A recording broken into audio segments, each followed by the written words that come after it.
Toujours na mabe. Balobi tous tes comportements oyaka na se akanda eza zoto monte diktaka yango. Ce n'est plus le Saint-Esprit, ce n'est plus Dieu qui est là. Eza bonzoto. Bonzoto na aussi ko guider yo et tambusi yo. Et voilà au mitalo lobi Seigneur. Tala tango nyonso oyo tozu ya kotonga ndako. Tala tango nyonso oyo tozu ya kotonga libala na biso. To bandi d'abord na rencontre. To comme na rencontre présentation pour ma parents. Officiellement fiançailles. Fiançailles l'équipe biso na to ke coutumier. Coutumier l'équipe to ke l'état. L'état ke to ke pa mis son zambe. Mais comment to comme na position oyo? Pona nini to comme ti na position oyo nzambe? Pona nini libala na comme ti na position oyo? Parce que vous avez laissé la place à la chair. Vous avez laissé la place à la colère. Vous avez laissé la place à la jalousie. Vous avez laissé la place et pas le diable à kotaki pe afandi pe abandi ko dicter bino. Mama, yoka molimo santo eko ebisa yo. En fait, tango ba bima halibanda, mi bali oya ndumba, tango ba bima halibanda, ba komaka une machine de mensonge oui. Mais kuna zo promettre libala. Attention. Kuna zo promettre libala. Attention. Kuna zo lobaki akotika yo. Po yoza mabe, bizali mabe, ozaboye, ofinga kaye, obanga ba semekite, akoloba tout et n'importe quoi koloba. Mais ce qui yo sali kebate, comportement na yo et kokomisa mensonge wana vérité. Pambate, les jours que tu vas entendre, jour ngo bakobete la olisolo, jour mutakoloba na mona ki kuna, jour bakobenga okuta loba kiboya pona yo, alobia linga kayote, d'ailleurs écoute ninga zawana, yé libala déjà c'est la pona yé, mais yo kangama na ye kaka. Et bon yo, sans sagesse, oser la sagesse monte zéro sagesse, on comprend le langage à diableté, on comprend les stratégies à diableté. Tant mobala kokota, na yo ki, oloba ki, ke, olinga ngaite, ngani na kangama na yo, banda le lope. Na ebisio ngapi na l'ingli sou libalo te kende bima na mama na ngai tangu yoko bimisa ye na ndako libala tangu yoko bwaka ye libanda ako kende me yeba kete tozo akei lokuta beta ki pa likangu e komi vérité akoya na ba valise ayebisi likangu na ye da yebisa ki onini que un jour nakobala yo que un jour nakoboya ye alors lelo ngai na zu décision akoyebisa likangu te que mosi na nganda kwa bwaki nga libanda aboyi ngai pona lokuta na ngai mais non akoya ko laksa pa likangu ke on a demandé quoi et c'est une vérité. Au boulet, est-ce qu'on comprend? On comprend le kuta. Il y a mobile na yo n'est comme une vérité pas les cam. Les autres dépendent na yo. Ne suivez jamais ces chemins tracés par les diables. Kolanda yangote maman. Kolanda yangote. Oyi makango so azobi manambal na yoko. Akolingo fo yeba nyonso. Fo yeba nyonso oyo bazali kosala. Fo yeba nyonso eza ba projet na bango. Fo yeba. Okomona ko tango susu azuzema mobile na yo. Yo yebi yangote me yemo de sa yebisio. Babenga ngo ba bombe. Eza ba bombe. Abangi boka ba bombe. Message amour. Okomona abengi mobile na yo. Okomona vraiment que amoni ke mungongo ya mosa ndako yambi téléphone ya mobile mais akolinga s'identifier pasenga mobile na biso. Na boyoka ngote. C'est-à-dire quoi? Nakati na libala eza ba bombe bazo bwakela yo azo bwaka ba bombe mbanda azo bwaka mbanda ko yebiso ke nina zo ngapi na ko na zem na ye do yo ngapi na za na zem na yo bota na ngapi na ko bota na ye et ça est te depuis quand ko bota mwana ndem te saka garantie libala depuis quand maman depuis quand tika ya bota ta 50 ata 15 mike ata chaque na zo bota tika mulongo sombo na ye ezali ikama na yemoko. Yaka ni sisuka landisi molongo somba bana, ça veut dire qu'il a gagné libala. Zéro. L'obli comme na molongo sombo. Mobali musupo ya comme na difficulté. Ah, na laisse ba petit na baza ngaite, na laisse bana baza ngaite. Oh comme na difficulté. Luka Nzambe. Na minute, tu es en position, il y a femme samaritaine non délivrée. Mais Seigneur est capable de changer ton identité. Seigneur est capable de comme ça. Moi, si femme samaritaine, oh, moukili, le c'est kaki, azali ko kote kote mi bana ndako. Le père comme une servante de Dieu. Surtout yo.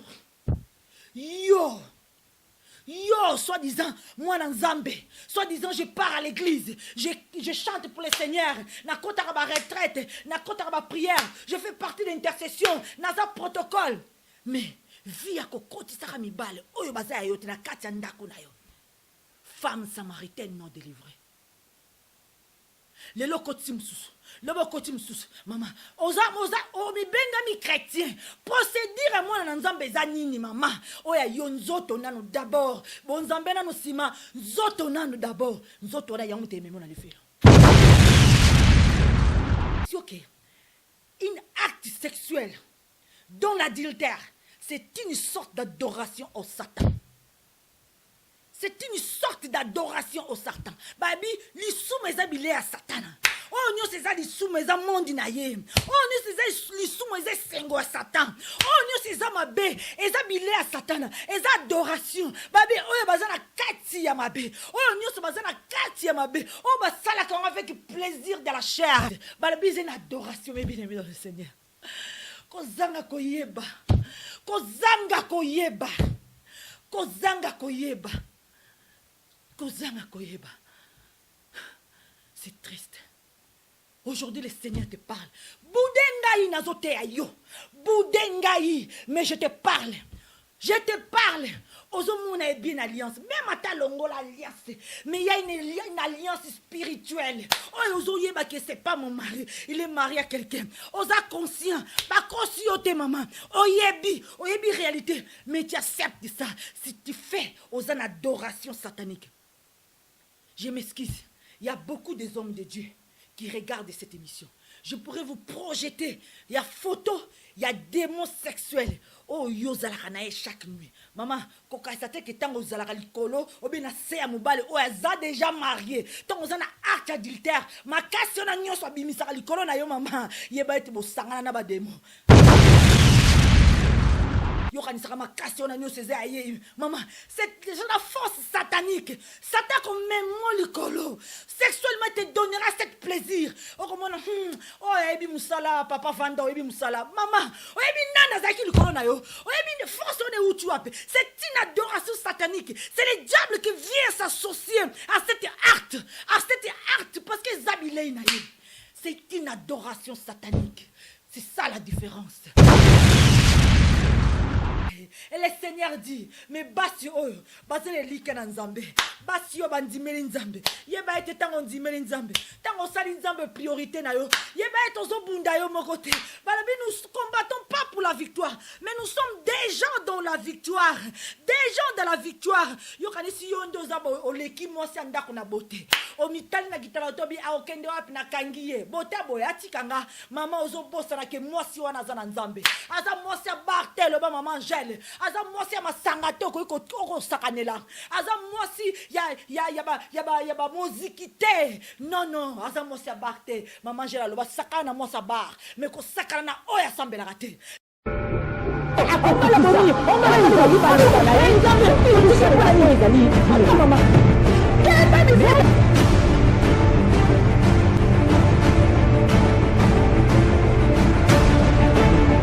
olingi subana te nzambe azolobela na 1 Timothée 5 tanga aloba na ye soki ozosalela po ezali maloba ya nzambe.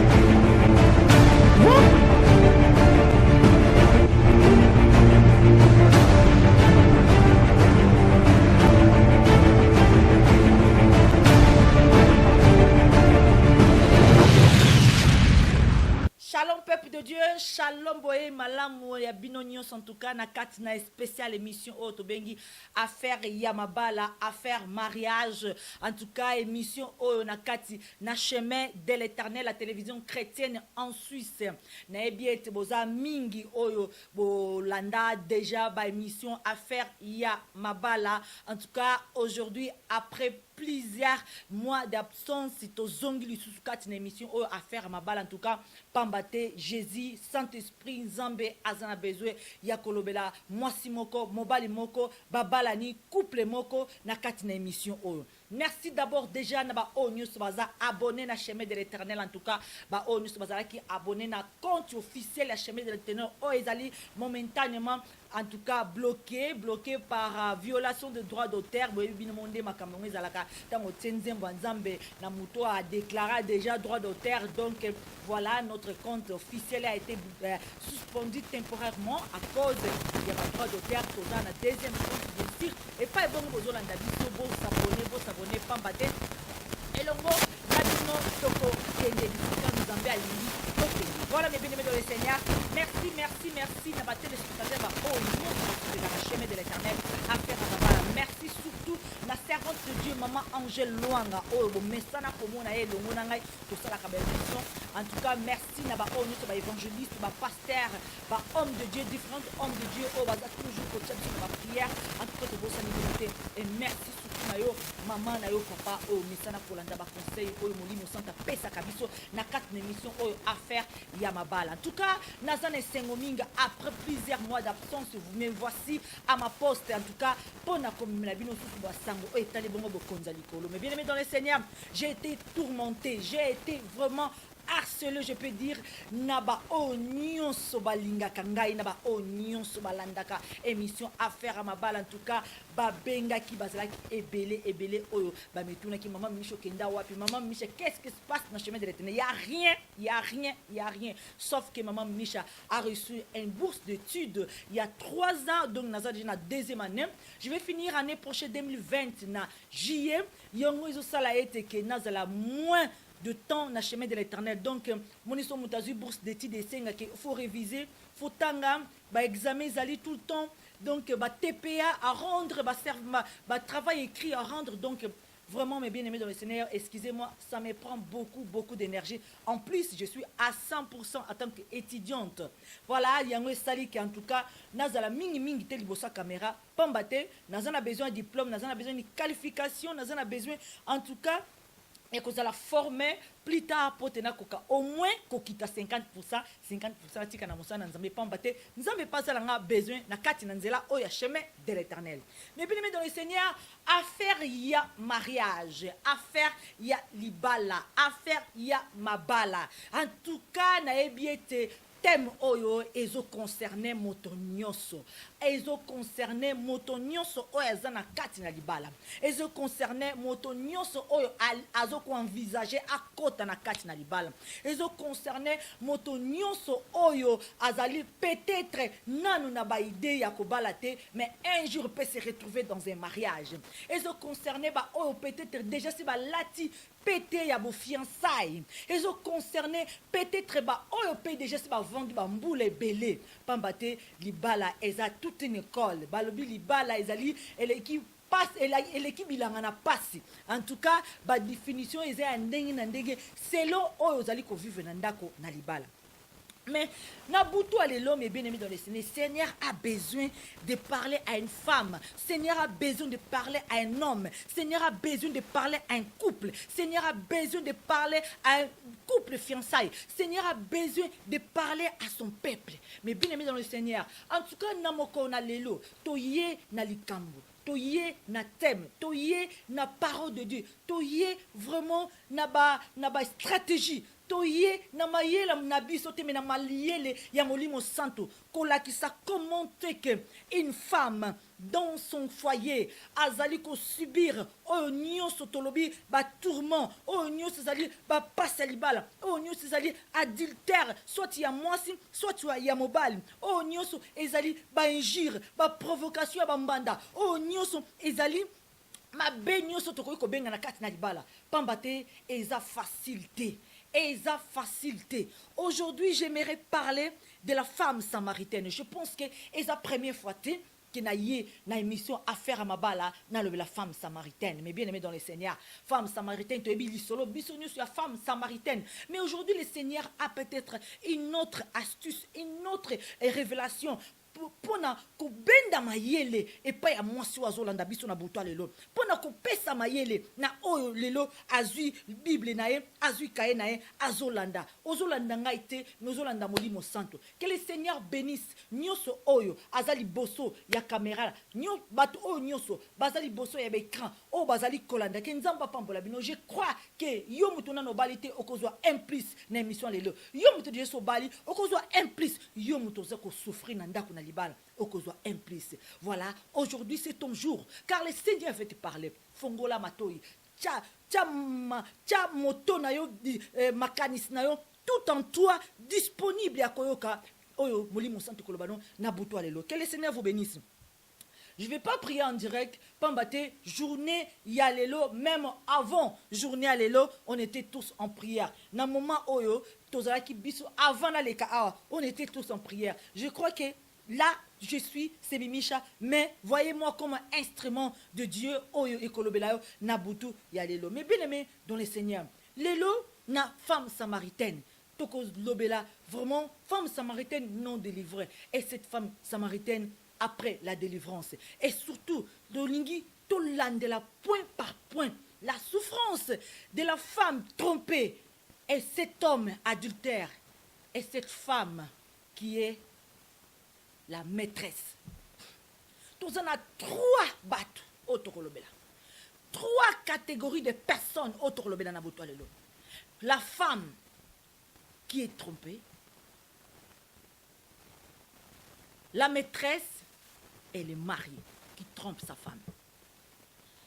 Mais bien aimé dans le Seigneur, nayebi problème na yote, mais bien aimé. Nayebi nini ezako takasio na buto alelote. Mais je vais te dire une chose.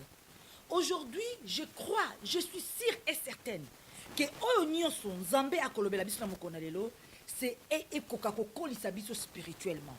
Je suis sûr que na buto lelo oyo nzambe ako communiquer biso na kati na mabala na biso eza pote to yeba ko tia en pratique soki to lingi nzambe asa ela biso. Mais bien aimé dans le Seigneur, à ce moment je sais que quelque part na ebité wapi, mais je sais quelque part il y a une femme qui me regarde. Et cette femme nangonga oyo azako le kaba situation ndenge na ndenge. Et cette femme nangonga oyo peut-être na mayele na asuki. Peut-être azoloba na kosala nini, na kobanda wapi, na kosala ndenge nini. Seigneur, pourquoi na komi na niveau oyo? Pona nini liba na ngale le komi na niveau oyo? Pona nini lelo le Seigneur na komi ko vivre ba difficulté oyo? Pona nini mobile na nga a changé? Qu'est-ce qui se passe dans mon couple? Seigneur, regarde. Mingi nangonga oyo azoko mituna. Aebite nini nzambe azali kobombela ye me fongola ndi matoyo oyoka. Le Seigneur parle, le Saint-Esprit parlera ce soir. Mais bien aimé dans le Seigneur, nalingaki naebisa mwasi moko, nalingaki naebisa mobali moko ke yeba ete soki lelo votre foyer est ningani, soki lelo l'adultère est rentré dans ton foyer et l'adultère ezako détruit libala na yo, yeba ete me bien aimé dans le Seigneur. La première chose que l'ennemi, la première chose que le diable vise dans votre couple, c'est d'abord ministère nabino. Ministère, peut-être tu ne te rends pas compte. Pour les mamans, il y a noté. Pour les mamans, il y a ministère nini. Ngana mobile nabiso to kena to sana biso bato ordinaire, des chrétiens ordinaires. To kena nabiso ka église. Asa la neka nzambe ndenge motonoso. Quel ministère? Peut-être ozoko ignorer, peut-être ignore parce que un couple, pour moi, un couple, bato va former couple, une famille, c'est tout un ministère. Balobi libala ezali panangubate, c'est vrai. Mais libala c'est tout un ministère. C'est un ministère que le Seigneur vous a donné. C'est un ministère. Yamouana yo Bible zobake. La femme sage bâtit sa maison. Il faut savoir bâtir cet ministère. Et surtout, je m'adresse surtout à une femme. Je m'adresse à une femme. Savoir bâtir la maison. Sachez que ce qui a adultère est côté maman. Et ce kaka et kabolabinote. Et ce d'abord on a visé ministère et couple nabino.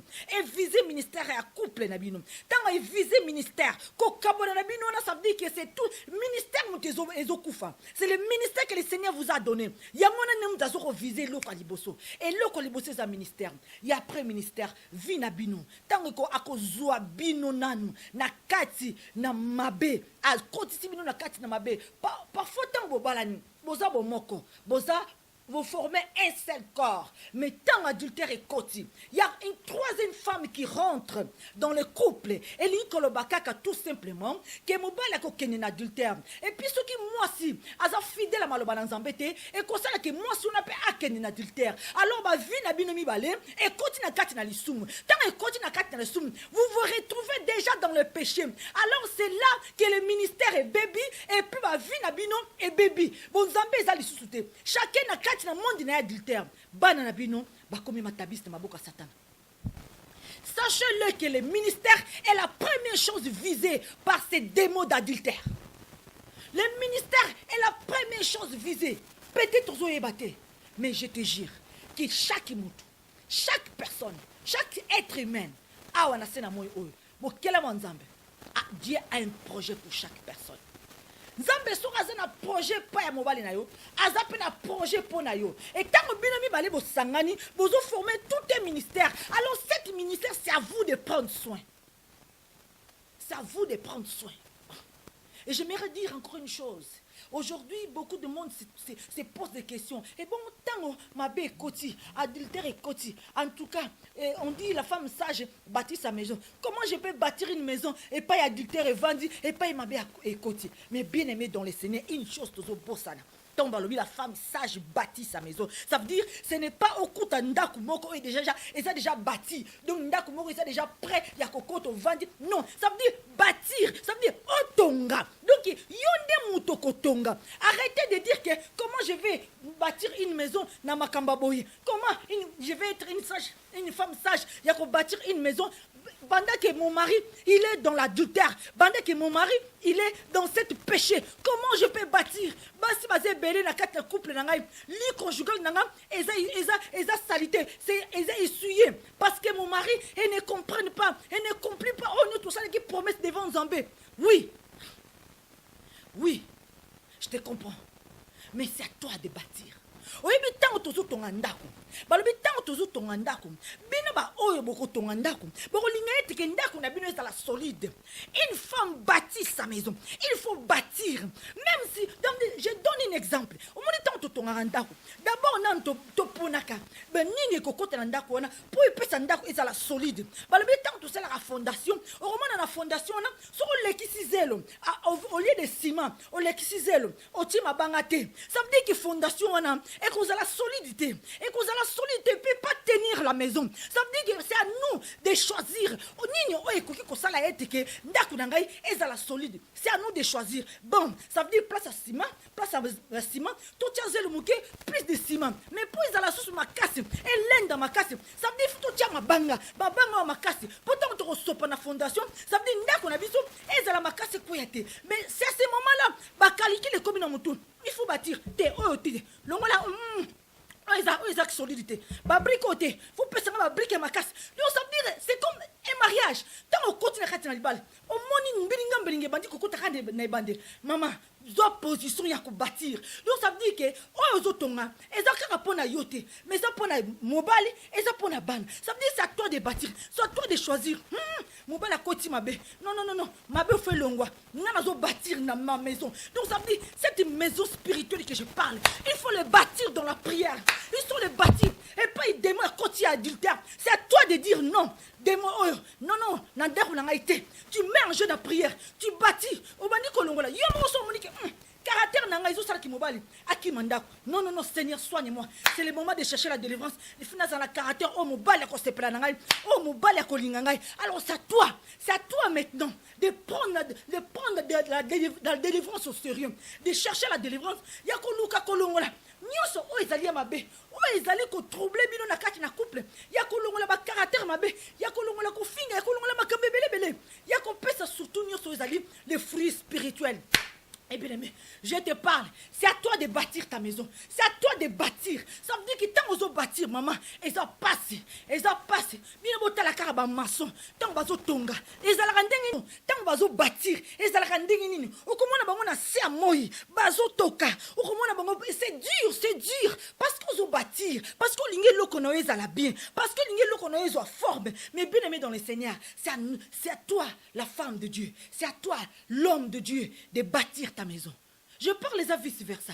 basi le lope kindumba na kati na libala basi le lope na kati na adultère baza plongé basi na mibali baza plongé na kati na adultère mais oyo aza sage oyo aza na bonzambe oyo azoluka elongi na nzambe oyo alobi kaza chrétien mama papa yeba ete na yo na mobali na yo oyo aza na miso akomona moninga eza yo la femme chrétienne eza yo l'homme chrétien eza yo yo nde moto oza na miso akomona moninga ntango omoni moninga ke na mabe ça veut dire c'est à toi yo moto oza le plus fort ça veut dire c'est toi qui es fort supporter les faibles donc eza yo nde moto okozwa yango en charge c'est à toi de s'élever c'est à toi car le Seigneur est tout près nzambe aza pembeni nzambe aza pembeni mais bien aimé nzambe aza pembeni po asala mama yo mwasi ya libala nakopesa o secret moko lelo aujourd'hui boyeba ete ke mobali o déjà lati alliance mobali o déjà za engagé quelque part pamba te ba memaka jamais mwasi devant Dieu devant ba parents devant l'état mwasi oyo lingite loba ke ezala contrat na bino na ndenge ya intérêt ba misuku to bazala ta na intérêt mukanda o memeka na l'état sukisika wana po basaka na contrat ya intérêt mukanda mais mobali oyo memaka mwasi devant famille devant l'état devant Dieu, ça veut dire qu'il y a l'amour. Au départ, il y a l'amour. Pourquoi vous êtes arrivé jusque-là? Parce que vous avez laissé la place à la chair.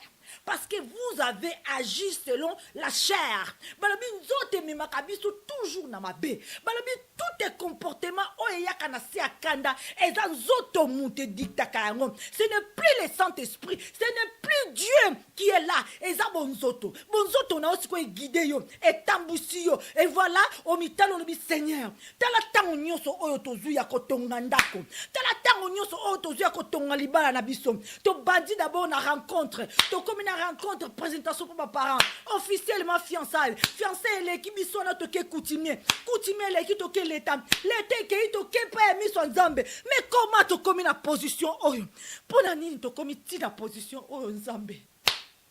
Pour la nini, libala, tu commis la position, oh, parce que vous avez laissé la place à la chair. Vous avez laissé la place à la colère. Vous avez laissé la place à la jalousie. Vous avez laissé la place et pas le diable à côté qui peut affandi, peut abandi ko dicter bino. Mais bien aimé na so yebisa. Oyebi mobali soka lati alliance de na ote koloba. Mobali soka lati alliance za engagé.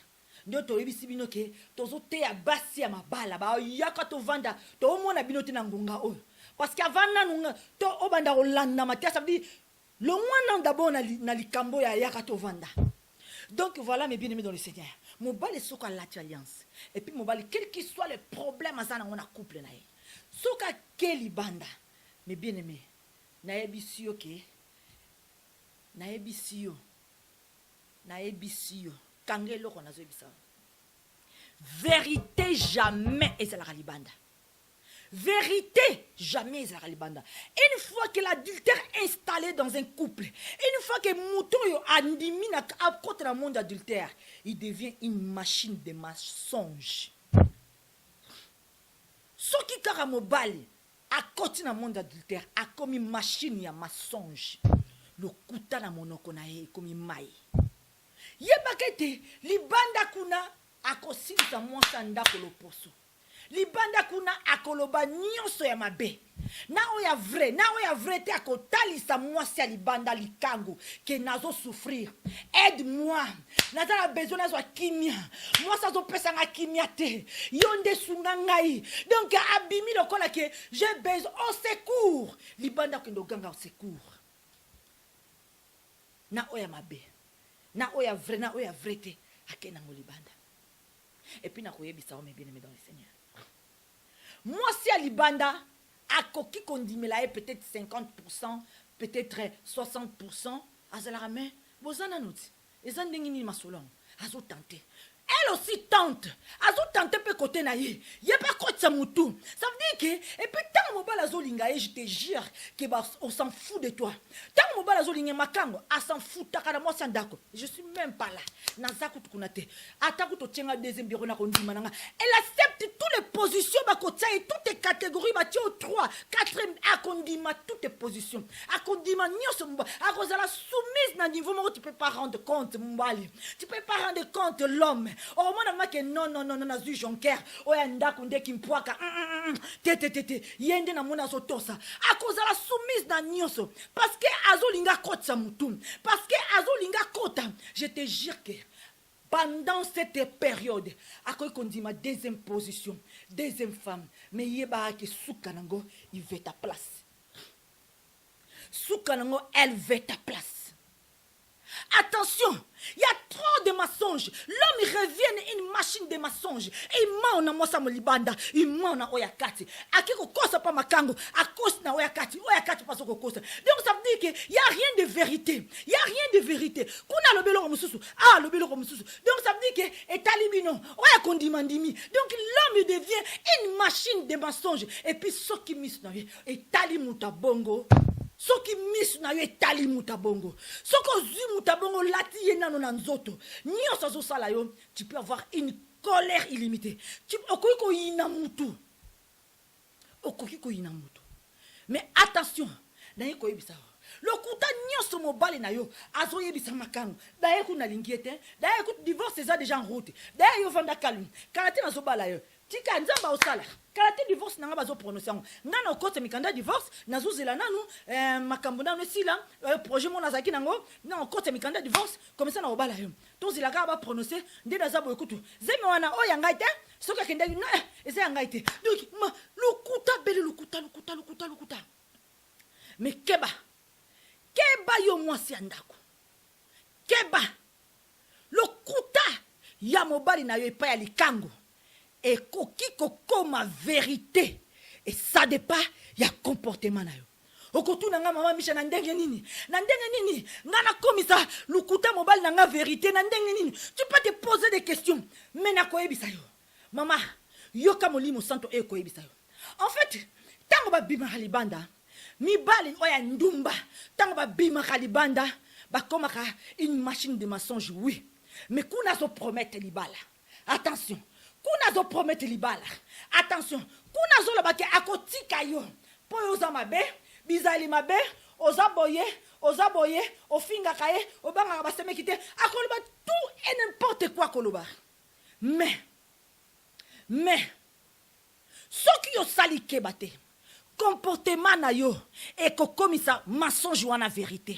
Pambate, les jours que tu vas entendre, jour où bako bete la oli solo, jour où ta na mona ki kuna, jour bako benga okuta lobaki boy pona yo, albe linga ka yote, d'ailleurs écoute ninga zawana, yé libala déjà c'est la pona yé, mais yo kangama na kaka. Et bon yo, sans sagesse, oser na sagesse monter zéro sagesse, on comprend le langage à diable té, on comprend les stratégies à diable té. Tant mo bala kokota, na yo ki, o lobaki ke, o linga ngaite, ngani na kangama na yo, bandale lope na ebisio ngape na lingli suli balote kende bima na mama na ngai tangu yoko bimisa ena ndako libala tangu yoko bwaka eli banda ako kende me yeba kete tozo akei lokuta beta ki pa likango e komi vérité akoya na ba valise a ebisi likango na da ebisa ki onini que un jour nakobala yo que un jour nakoboya ye alors lelo ngai na zu décision akoya ebisa likango te que mosi na nganda ko bwaki nga libanda aboyi ngai pona lokuta na ngai mais non akoya ko lakta pa likango ke oh namande ko yebisa yo et c'est une vérité mais voilà devant ndako na yo na ba valise na ngai to kota mikanda to bala na lingeli susu te na bala na pesa lettre en tout cas to préparer li bala na yepa na yo na tikiye na boye na yepa na yo parce que na lingi te na lingi yo au boulet est-ce qu'on comprendre on comprend le kuta ya mobile na yo ndenge comme vérité pas likam ils ont dépendre na yo. Ne suivez jamais ces chemins tracés par les diables. Kolanda yangote maman. Kolanda yangote. Oy makango so azobi manam bal na yoko. Akolingo fo yeba nyoso. Fo yeba nyoso oyo bazali ko sala. Fo yeba nyoso eza ba projet na bango. Fo yeba. Okomona ko tam susu azuizema mobile na yo. Yo yebi yangote me yemo de sa ebisio. Ba benga ngo ba bombe. Eza ba bombe. abandi boka ba bombe. Ba message amour. Okomona abengi mobali na yo. Okomona vraiment ke amoni ke mungongo ya mwasi ndako yambi téléphone ya mobali, mais akolinga s'identifier pasenga mobali na biso. Na boyoka ngote. Soka zala yo azala pe anga. Ngana yo guerre, nani o gagner. Na boyoka ngote. Ba benga ngomba bombe. C'est-à-dire que ceux qui mbandazo linga komisa nyonso na matoi na yo parce que linga aide à déstabiliser yo. Ceux qui azo komisa nyonso na matoi na yo parce que lingi abebi sa foyer. Ceux qui azo komisa nyonso na matoi na yo parce que alingi osenga bando otika. Alingi tango mobali okota na ndako osilika osala scandale bobunda bosona mais tango ekoma na niveau na mbala osani. Trop de makele la osani. Aozonga kana nzilana.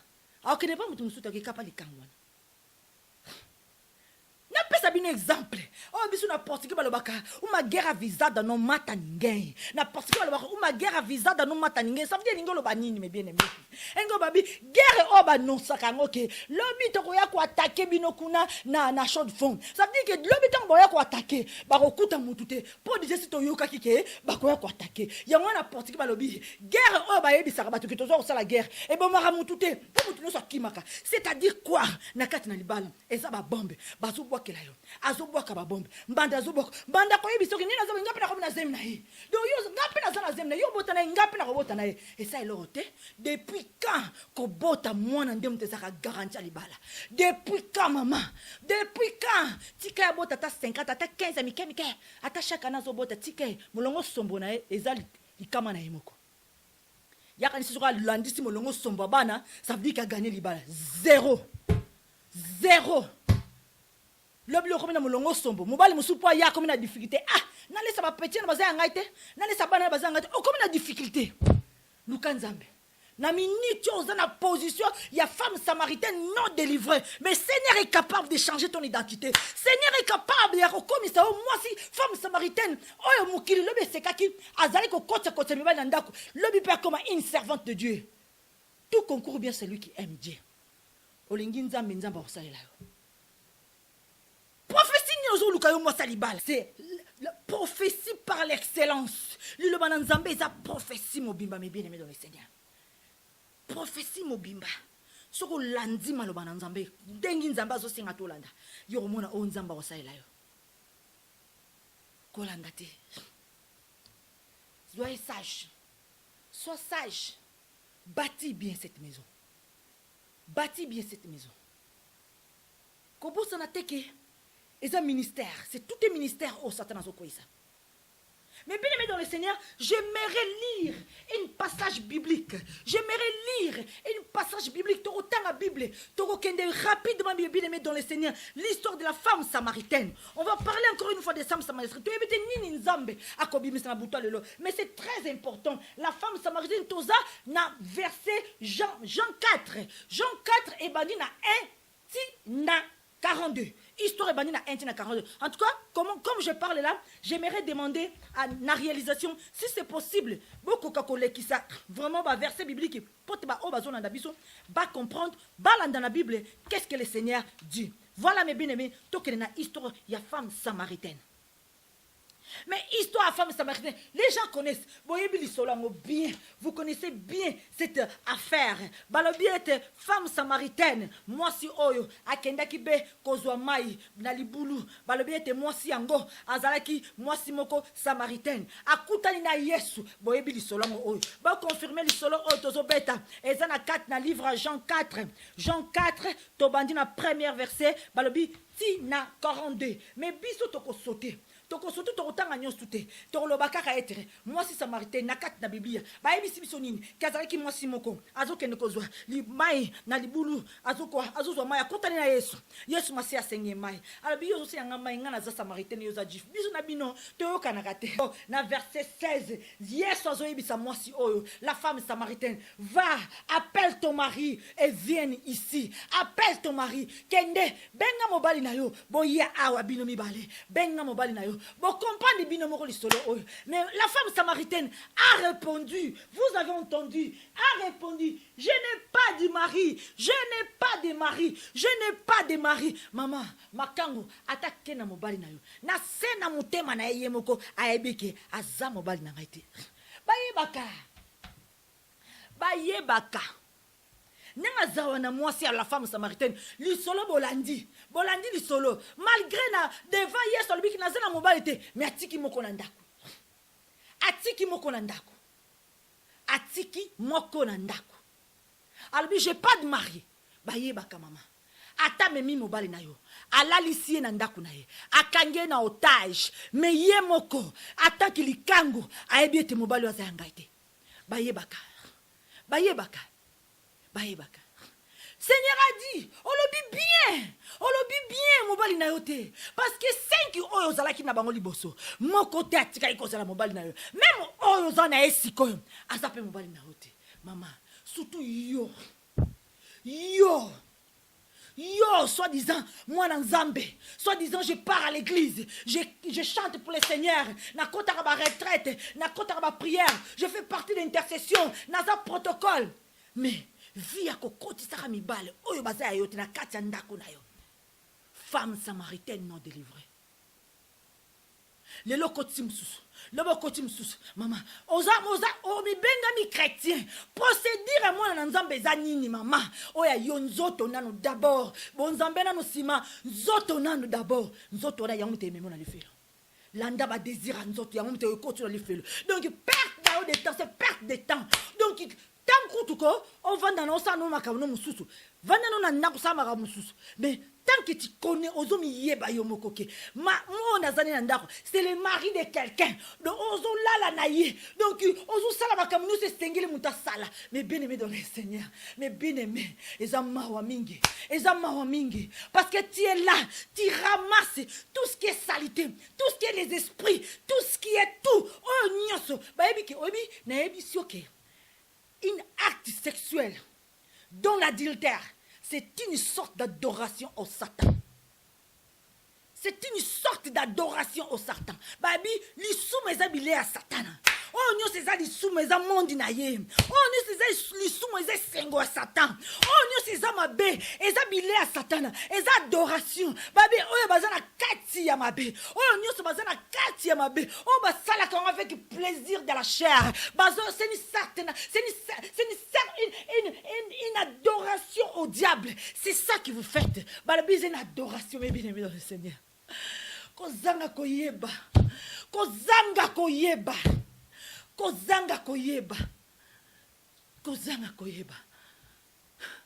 C'est triste. Aujourd'hui, le Seigneur te parle. Boudengaï nazote ayo. Boudengaï. Mais je te parle. Ozomuna est bien alliance. Même à ta longo l'alliance. Mais il y a une alliance spirituelle. Oh, ozoyeba que c'est pas mon mari. Il est marié à quelqu'un. Oza conscient. Pas conscient tes maman. Oyebi réalité. Mais tu acceptes ça. Si tu fais aux adoration satanique. Je m'excuse. Il y a beaucoup des hommes de Dieu qui regardent cette émission. Je pourrais vous projeter. Il y a photos, il y a démons sexuels. Oh, yo zalaka nae chaque nuit. Maman, koka sate que tant zalaka likolo, obena se amobale, oh za déjà marié. Tant ozana acte adultère, ma question na nyo so bimisaka likolo na yo maman. Yeba ete bo sangana na ba démon. Yo kanisaka ma question na nyo seze aye. Maman, c'est la force satanique. Satan comme même mon likolo. Sexuellement te donnera cet plaisir. Oh comment oh ebi musala papa vanda ebi musala. Maman, oh ebi nana zaki likolo na yo. Oh ebi force on est où tu appelles. C'est une adoration satanique. C'est le diable qui vient s'associer à cet acte parce que Zabilei na yo. C'est une adoration satanique. C'est ça la différence. C'est ça la différence. Pour Bissor, tant que c'est une adoration à l'Éternel. Parce que nous sommes des légitimes. Nous sommes des légitimes. J'ai pas de mari. Oh lobi bien aux mobilité. Parce que oh yo zala qui n'a bon 5. Oh zala qui n'a bango. Mon côté tiré cause à mobile na yo. Même oh zana esiko. Asape mobile na hote. Le Seigneur connaît tout. Batama batamokili. Batama ba pasteur. batama ba frère, batama société. Mais nzamba ebi. Na minuna na kota na ndako nona na bimaka. Le Seigneur c'est tout. Le Seigneur c'est tout. Le Seigneur c'est tout. Mais aujourd'hui, j'aimerais lancer un message à cette femme qui m'écoute aujourd'hui. Surtout dans moi si oyazo kolela. Surtout dans moi si oyonazo senga. Moi si oyazo na souffrance. Moi si oyazo na souffrance y a adultère. Moi si o Satan azo nyokola na monde adultère. Moi si o Satan a koti na kati na ndako na. Moi si o mobali akei. Moi si o mobali peut-être akaité mais azana monde adultère. Ose la femme de Dieu. Ose la maman pasteur. Quelle que soit ton identité, quel que soit titre aux anango, le Seigneur parle aujourd'hui. Bobo Sanate, crois en Jésus, tu seras sauvé, toi et ta maison. Tout en Actes des Apôtres 16, 31. Jésus parle, crois en Seigneur Jésus-Christ, tu seras sauvé, toi et ta maison. Toi et ta famille. Toi et ta famille. Ton mari, c'est ta famille. Bananayo, Balobi, ta famille. D'abord, il y a cette famille. Ça veut dire ton mari, tes enfants. Balbi suri on dit melinzambe. Okozala sauver. Yo moko kakate. Me banana yo, mobali na yo. Après bande ko ba maman ba lek ba tonto ba misusu ba tikale. Mais d'abord c'est ta famille. Nzamba zo promettre biso. Il y a une promesse. Ceux qui t'ont dit melinzambe. Il y a une promesse. Crois en Jésus-Christ. Tu seras sauvé. Toi et ta famille, toi et ta maison. Donc ta maison, ta famille, c'est ton mari. Ta famille, c'est tes enfants. Balobi, dès commencer. Ce que lingo gagné mobali na yo. Ezak botete. Eza botete. Na comprendre que ezalaka beauté à moi cité. Na comprendre maman, ba misusu komona moi si kitoko. Mais oy pa mobala keya azata malonga te physiquement. Maman, mais comment mobala keyi kaka. Mais ça beauté, ce n'est pas cette beauté extérieure. Ce n'est pas cette beauté extérieure. Dieu parle un changement. Ni ne comme un changement dans libota na yo. Ni ne comme un changement dans libota na yo. C'est son caractère. C'est un fruit na yo. Babi une femme qui va gagner son mari. Ako gagner mon bali na ye na beauté te, mais ali na caractère. Bible me te le bibongo. Oh Seigneur, balobi eza caractère maman. Eza ba fruit spirituel oyo ko dégager. Yango me te ko sala bo moto na yo. Yango me te ko sala ke mon bali ba non, ce n'est plus cette femme que j'ai connue. Non ma femme. Balobi mingi ezalaka. Ce qui adultère est côté. Moi c'est pas comment obéissance c'est comme il passe. Ça veut dire adultère et ya kapé ko longola obéissance c'est pas à moi c'est. Pamba te tango yo linginga te. OK linga bati mususu. Nga moyena tosa wezate. Pona ni nzamba pesi devoir. Balobi na libala nzamba pesi devoir. Nzamba lobi l'homme aimait ta femme. Femme, soyez soumise à votre mari. Si ko tala suka adultère et côté. Donc balobi suka adultère et côté tango aimer zali susute. Soumission comme il passe pour ne ezala na kat na pratique. Et comme il passe pour tia puna za la soumise. Na mobali azonyo kolanga na libala. Na mobali nzoka bozo bosana. Wana ndeza nzela porte ya bénédiction. Balobi tango mobali za na kat na monde adultère. Yo so oza soumise. Oza toujours na obéissance. Na maloba ya yete, mais na maloba mo ya nzambe. Na maloba mobali te, obéissance na maloba nzambe. Mais d'abord kulinga ko tosa yete, tosa mobali nzambe nanu. Balobi ba oyo ba tosa mibali. Lelo mabala ngo bazana ngo lisuste. Ba mabala ngo sila. Mais linga ko tosa nzambe. Ko kangama na libala te, kangama nde na nzambe. Kangama na nzambe yekolo libala. Balobi mais bien aimé dans le Seigneur.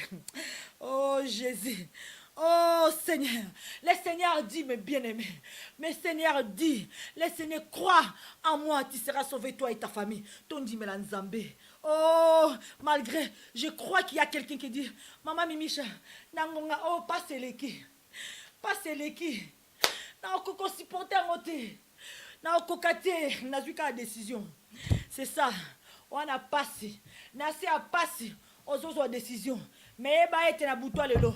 Saint-Esprit a lobi na yo. Que décision nous reçoit. Le Seigneur n'approuve pas. Le Seigneur n'approuve pas. Pamba te zo na kati na colère, et zo na kati na jalousie, et zo na kati na blessure. Maman, c'est pas ça. Nzambaza na besoin oyo kaye. Et le Seigneur dit, mais basi oyo, basi ne lika na nzambe. Basi yo bandimeli nzambe. Yeba ete tango ndimeli nzambe. Tango sali nzambe priorité na yo. Yeba ete ozo bunda yo mokote. Balobi nous combattons pas pour la victoire. Mais nous sommes déjà dans la victoire. Déjà dans la victoire. Yo kanisi yo ndo zabo oleki mwasi andako na bote. O mitali na gitala tobi a okende wapi na kangiye. Bote boy atikanga mama ozo bossa na ke mwasi wana za na nzambe. Aza mwasi abarte le ba mama Angèle. Aza mwasi ya masangato ko sakanela. Aza mwasi ya ba mozikite. Non, aza mwasi abarte. Maman Angèle lo ba sakana mwasi bar. Mais ko sakana na oya sambela kate. Mais bien aimé dans le Seigneur. Oya kangami na nzambe na ebiso na buto lelo. Tanga na 1 Corinthiens 10:13. Nzamba lobi na biso nini. Et pas yosuki yanga na bandi. Dans Corinthiens, le Seigneur parle. Aucune tentation ne vous est survenue qui n'a été humaine. Et Dieu, qui est fidèle, ne permettra pas que vous soyez tentés au-delà de vos forces. Mais avec la tentation, il préparera aussi les moyens d'en sortir afin que vous puissiez la supporter. On peut supporter au nom de Jésus. On peut supporter douleur au nom de Jésus. On peut supporter Ango. Le Seigneur avec toi. Et le Ralingi a déstabilisé. Douleur et l'écart. Au bois comme au bal libanda. Au signé divorce. Au le bac azatinate. Azatinate mama. Keba na mo oyo. Keba na mo oyo. Oyebi nzamba te azatinate. Mais jour à quoi eba nzamba okoma tina. Babi tinate. Et ça na tina devant Dieu. Et bien aimé dans le Seigneur.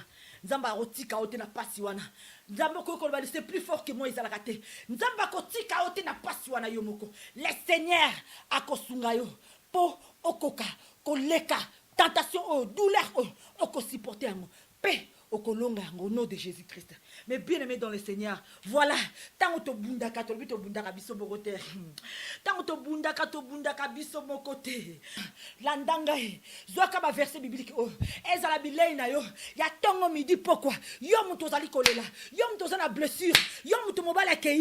Yo muto mobala vandi na kati ndako me vandi kindumba na e. Yo muto zo mona mobabe mobala mezo koka. Ozo ba nino salate. Yo muto comme na perdition. Yo muto zo ba nzambe na kosuka wapi. Kanga maloba na nzambe, c'est le Seigneur qui te parle.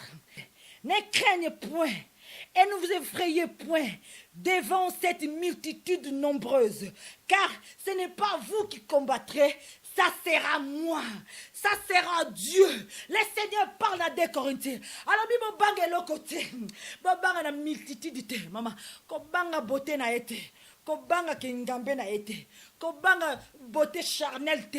Kobanga ba bien na été, kobanga position sociale te, kobanga été mwasi ndako, kobanga été femme légitime, kobanga ba message na été, kobanga te apesi au message, oh na boti, dans la zemi na été, na loba na bota ta 15 chaque mois bota ta moine, chaque année bota ta 15, d'ailleurs biso tuninga famille nombreux, donc nous zo bota la biso famille zokola. Beta elokwana, beta elokwana. Kouti qu'elle a été tentée, même l'écolo, même l'issa et paiement, balobi, résistez au diable, résistez les tiakokima,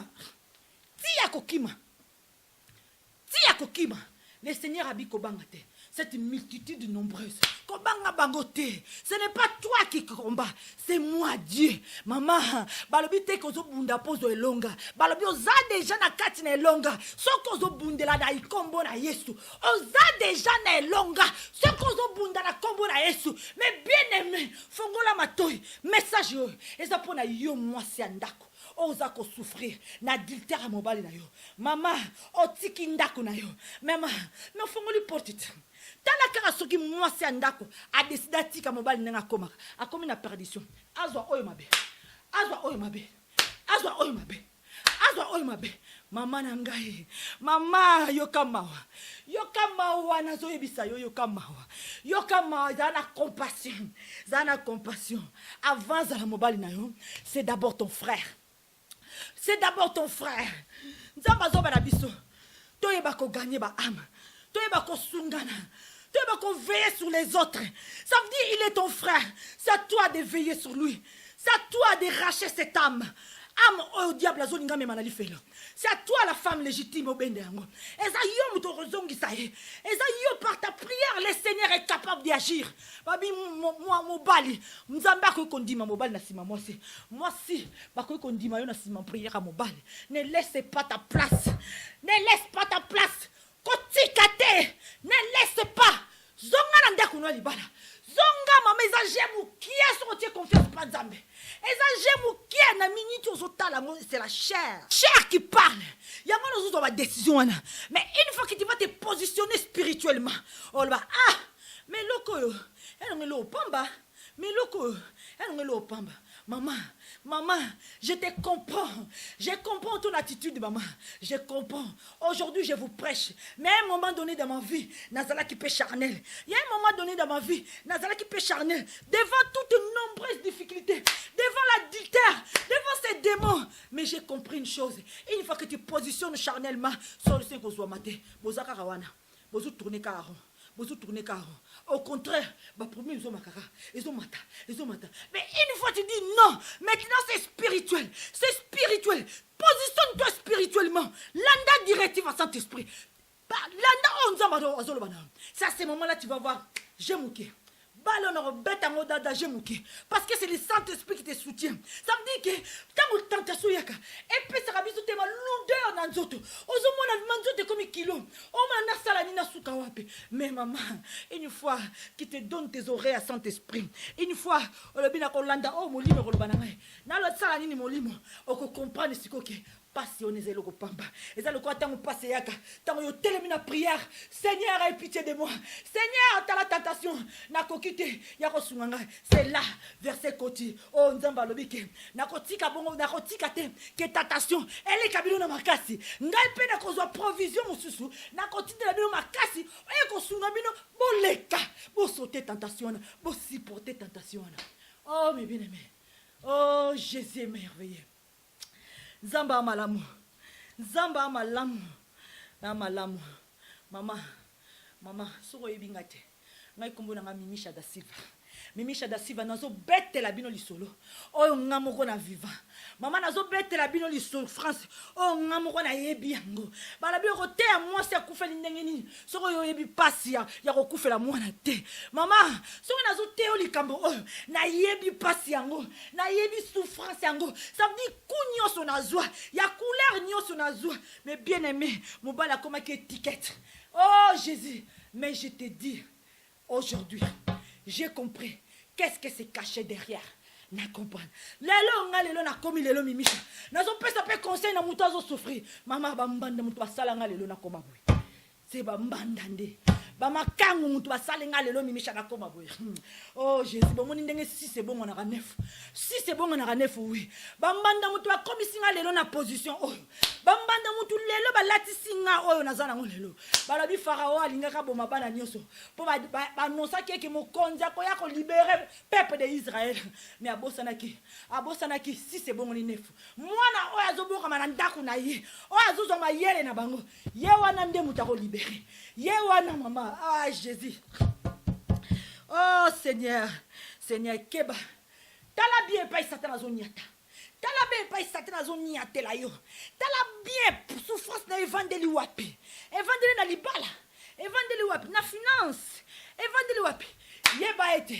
Tango délivrance ko ya. Élévation na yo bandi wana. C'est là où Dieu va t'élever. Eza wapi. Yebi sangaye. Diable akangami wapi. Na bana na yo. Na mwana moko kaka. Abe ko tika mwana na. Yeba c'est un serviteur de Dieu. Azana loko na nzambe. Combien bandaka avant. Ozoyi ba passe comme mela ote. Mais tant okangami na maloba na nzambe. Okoyeba. Oh alingaka memanga wapi. Nanzel ah ça c'était le plan de Dieu. Alingaka bébé ça plaît nzambe. Je te jure, moi Mimisha da Silva, ma famille da Silva, nous avons un ministère. Eza Mimisha te banyokolaki. Eza Mimisha te banyokolaki. Mais balinga qui va détruire ministère. Ministère est vendu na famille da Silva.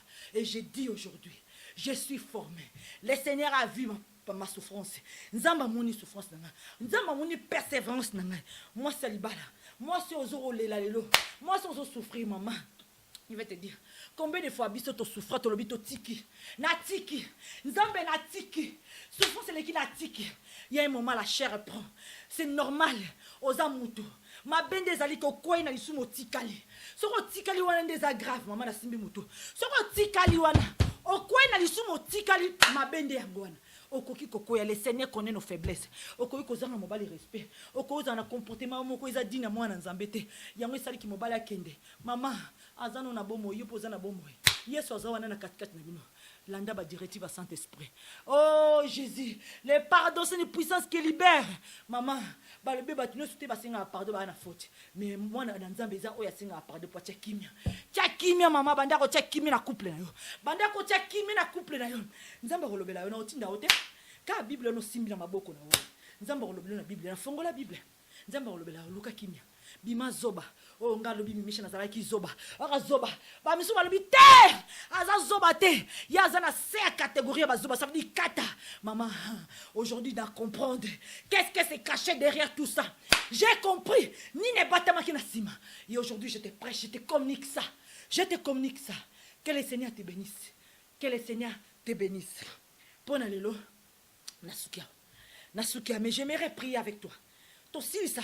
Et mi soit faire ma balle na bon de la pona yo yo mtoza pembele mama zwa nyoso makanisi nyoso man ba daye kutuko oh nyoso sala ngona mutu oh nyoso mosa sala kiyo oh nyoso mobala sali yo zwa ngol na mutu na olongola ngo ke ba ona poubelle so baka ngona toilette finama yi baka nyoso dépose tout zwa bible na yo on va adorer le Seigneur banda ko adorer Nzambe.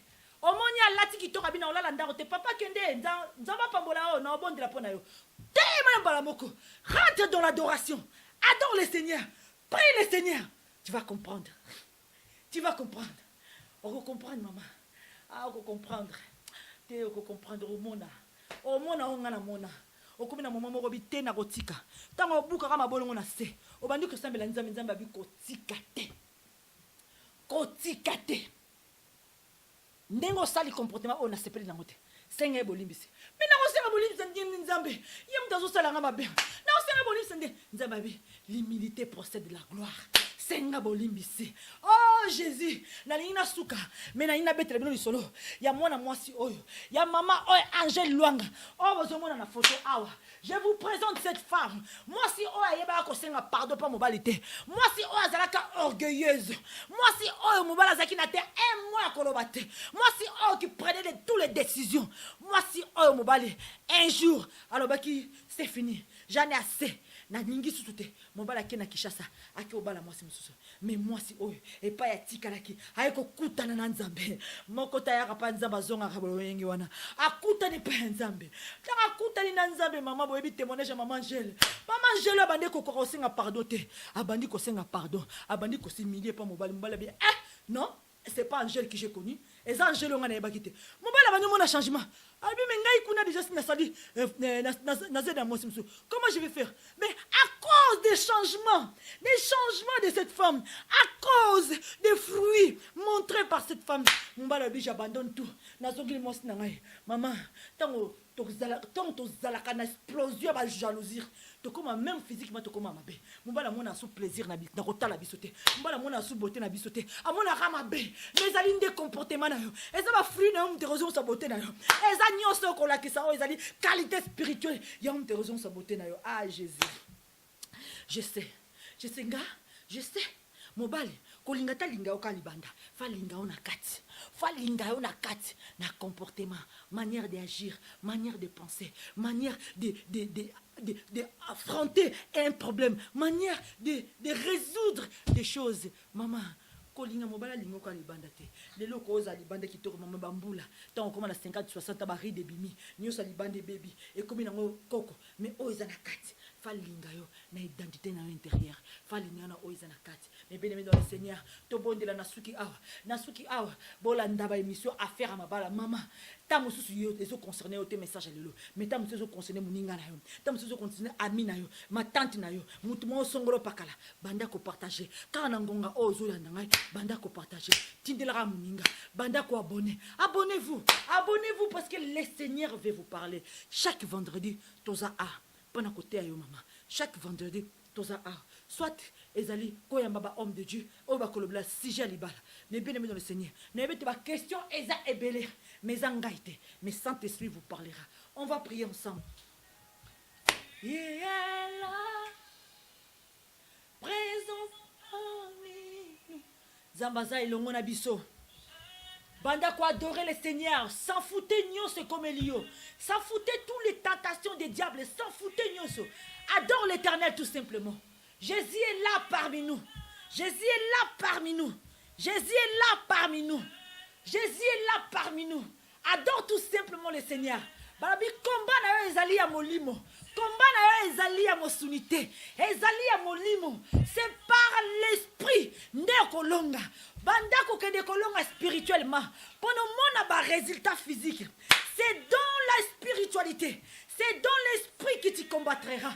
Oh, Jésus est là. Jésus là, il va agir. Il va agir parmi nous. Il va agir dans ton couple.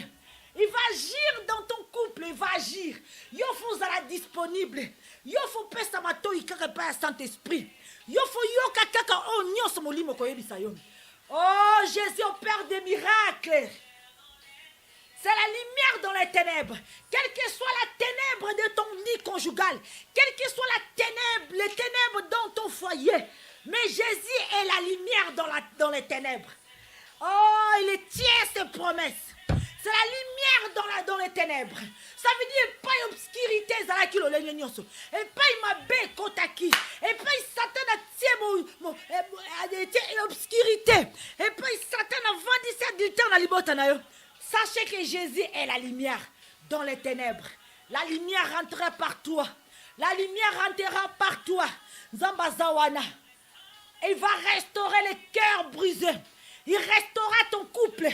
Il va restaurer. Alors commencez à adorer l'Éternel. Adorez Dieu.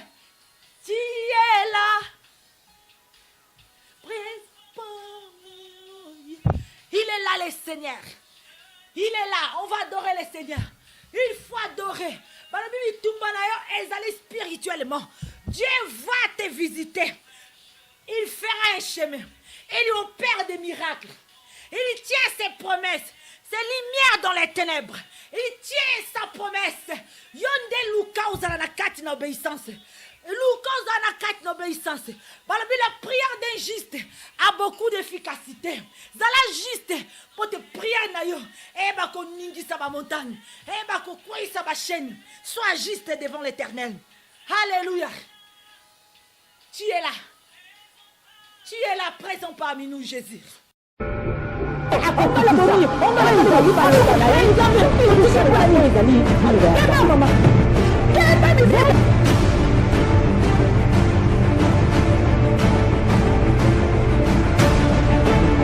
olingi subana te nzambe azolobela na 1 Timothée 5 tanga aloba na ye soki ozosalela mpo ezali maloba ya nzambe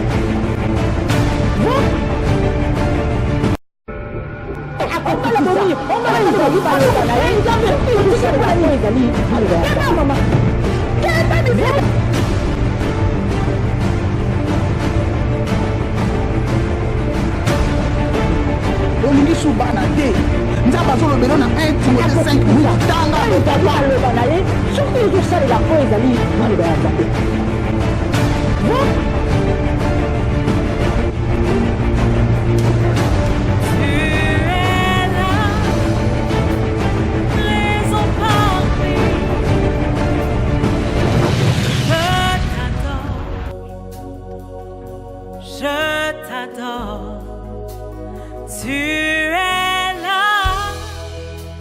Agissons parmi nous, je t'adore, tu es là, présent parmi nous, je t'adore,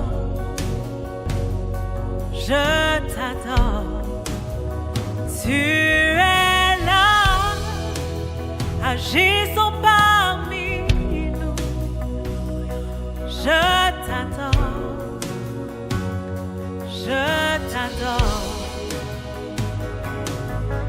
Hey, tu ferais un chemin au Père des miracles, tu tiens tes promesses, lumière dans les ténèbres, mon Dieu, c'est ce que tu es. Oh yes, tu ferais un chemin au Père des miracles, tu tiens tes promesses, lumière dans les ténèbres, mon Dieu,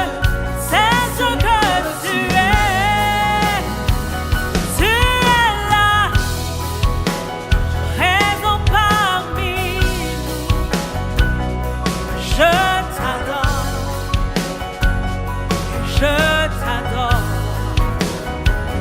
Tu es là. Tu restaures les cœurs brisés.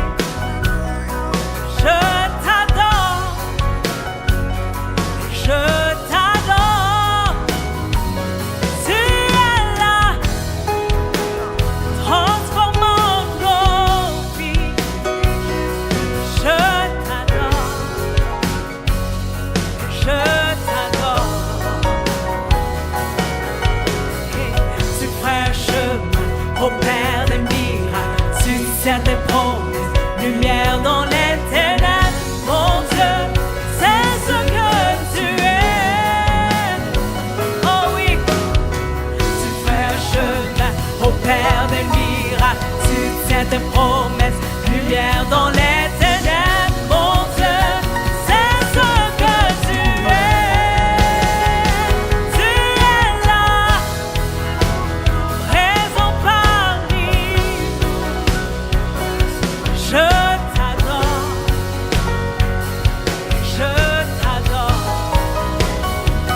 Tu es là, agissant parmi nous. Je t'adore. Je t'adore. Tu es là. Tu es là. Transformant les vies, Yahweh.